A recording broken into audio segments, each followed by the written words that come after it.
तर मीही स्वतः एका पक्षाचं राजकीय पक्षाचं काम करते, परंतु पक्ष बाजूला ठेवून आम्ही प्रत्येक वेळेस समाजासाठी लढलेलो आहोत.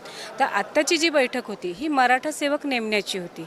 ॲज अ मराठा समाजाचं काम करण्यासाठी दादांचा विरोध नाही आहे, परंतु आज आपण जे गावागावामध्ये प्रतिनिधी नेमणार आहोत किंवा मराठा सेवक आपण त्यांना म्हणणार आहोत, तर तो कुठल्या राजकीय पक्षाचा नसावा, जेणेकरून समाजामध्ये संभ्रम निर्माण व्हावा, जेणेकरून त्यांनी त्याच्या राजकीय पक्षाचा अजेंडा किंवा तो तिथं वापरता येऊ नये, ह्याच्यासाठी निरपेक्ष निस्वार्थी माणूस तिथं मराठा सेवक म्हणून कार्यरत असावा, अशी त्यांची इच्छा आहे. संघटन जर तयार राहिलं तर काय फायदा होऊ शकतो?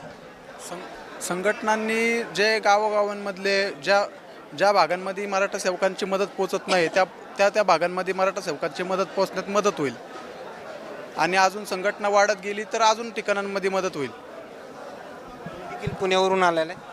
बरोबर, पुण्यावरतून आलो आहे. आज आम्ही या महत्त्वपूर्ण बैठकीत